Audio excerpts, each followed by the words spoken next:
Okay, so I'm going to do an honest review as far as I can be concerned with the LDV eDeliver. I got this in September 2025, so it's only about 5 weeks old. Yeah, so I'm going to show you how everything works. I do surf rescue, jet ski rescue and drone rescue, so I need something very reliable that's always ready to go. So the first thing you notice is it's got keys. So it's a little bit disappointing, being 2025. There's a lot of things that are a bit disappointing that you'll hear. Other cars have had Bluetooth and keyless, for years. On that same note, USB 1, no USB 3. That's annoying. Wired CarPlay, not wireless CarPlay. 2025, people, come on. What's going on? Wired CarPlay? Strange. But there are a lot of things about this vehicle that will remind you of a 1990s vehicle that they've just chucked a battery on, because they've avoided so much technology in this car. Compared to the other cars, it's some things are annoying and disappointing. Other things are downright crazy that they don't have. So there's no app. So, again, frustrating, annoying, disappointing. And it's actually more than that. It fundamentally changes the functionality of the vehicle. One of the things that you do with most of the apps on, like a Tesla, for example, is schedule the charging time. I'm charged 64 cents in my peak time and 8 cents in my off-peak and 0 cents in my 3-hour free period.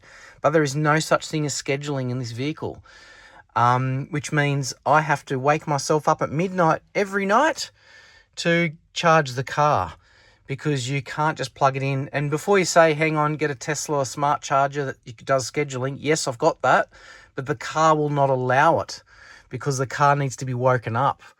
And yes, I've also tried a charger that has got no power, and then you turn power on at midnight. I've tried a circuit that, is Wi-Fi powered and scheduled. No dice. So, instead of me paying $6 for a full charge, I have to charge in peak times, which cost me $49 for 77 kilowatt. Crazy, unless I wake myself up at midnight every night to do full charge. So, wow, isn't that frustrating? Okay, so I'm in the car. I've got the doors closed, and I've got my foot on the brake, as any normal person would do in an automatic car as soon as you sit inside it. And I've got my seatbelt on. Yep. So we should be good to go. But often with this car, it just doesn't go. So let's try it. So I'm going to press the power button. And the green ready button comes on, as you can see there, and it flashes off. The green, which means we're not going to be able to drive today. It gives me an error message saying that the tire pressure is out on the back left. That's random. It comes on and off all the time for different tires. Doesn't affect the drive. So before you say, well, that's why it's not going to drive, that's unrelated. Because if I pump that up, it's still going to have the same problem. Also, you might say, hang on, the park brake's on, it's not going to start up. Well, that's unrelated as well. And as you know, with an automatic car, you keep the park brake on until the very last minute anyway. So, what I'm going to do is try and put it in drive. Nope, neutral mode only.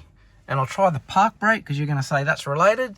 So that red light you can see on the left there in the circles, park brake, I'm going to turn that off. Okay, park brake's turned off. Now let's try and drive. No dice. No dice, no dice. Does not drive.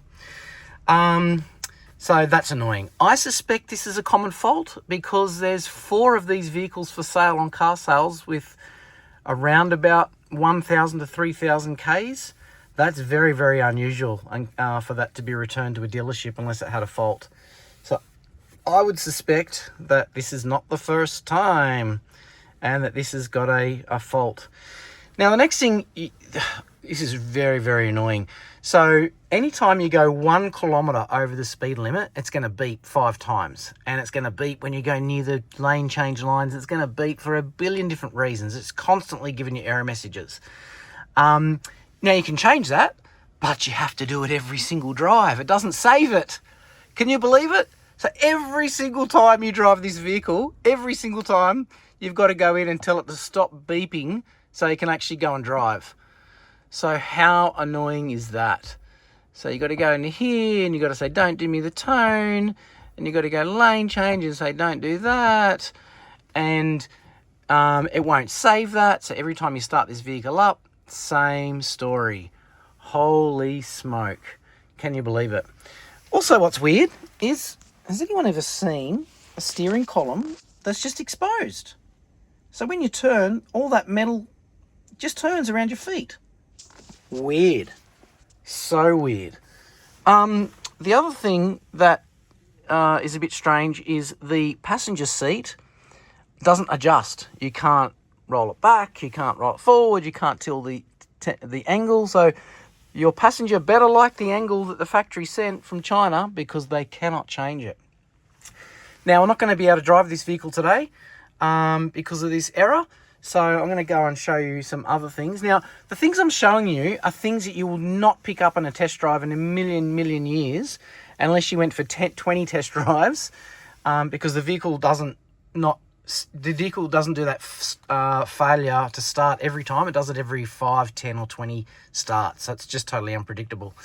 So these are things you'll not find in the test drive unless you're an expert car reviewer to look for these things.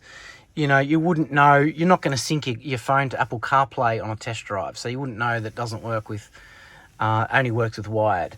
You're not going to sit in the passenger seat and adjust the car. You're not going to download the app and sync the phone to the app that doesn't exist. You're not going to look for USB 4 necessarily. You might, that might be one thing. But there's a zillion and one things that you would not do in a test drive that I'm going to show you. Yeah, look, warning. I don't know how on earth this car got approved to sell in Australia. But I do regularly talk to RAMS, the authority for approving vehicles in Australia, in my previous business. So, yeah, I will be showing them all these things and ask them how on earth this got approved. Like, seriously. Okay, so I'm going to turn it off. Right.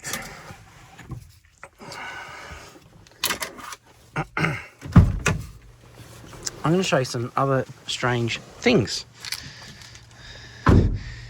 So the next thing is, yeah, the doors are great and they open.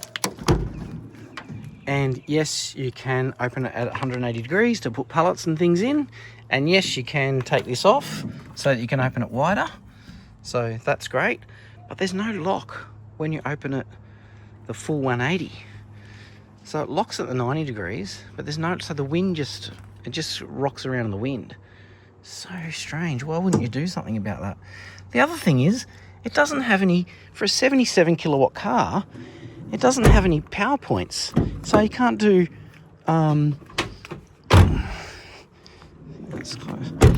you can't do vehicle to load. For a 77 kilowatt car, you can't do vehicle to load in 2025. What are you talking about? The next thing is the charging port. You can't just open it. You got to open the passenger door before you open that. Before you then undo that to plug that in. Can't do scheduled charging. How annoying. So, wow, why would they do that? That's strange. Another feature that is quite unusual, if I can get this door open, is you've got these anchor points. Okay.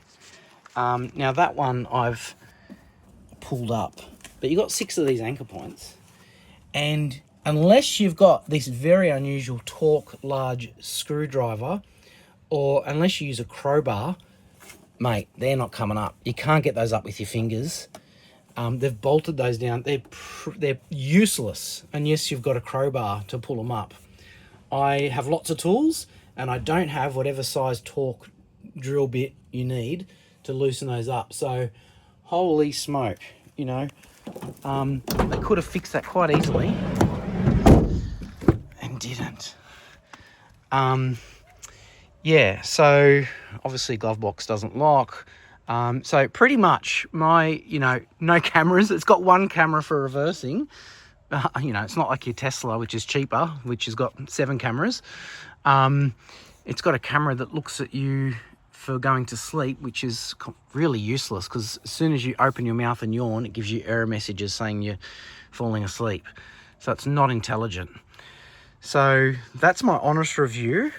I would say don't come near this car with a barge pole. I got it from Cole Crawford in Brookvale because I've got a good reputation.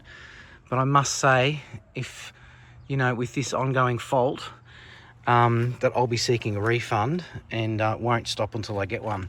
Because for goodness sake, mate, it's 2025 and I do rescues and I've got a car that won't go into drive. Like, holy smoke.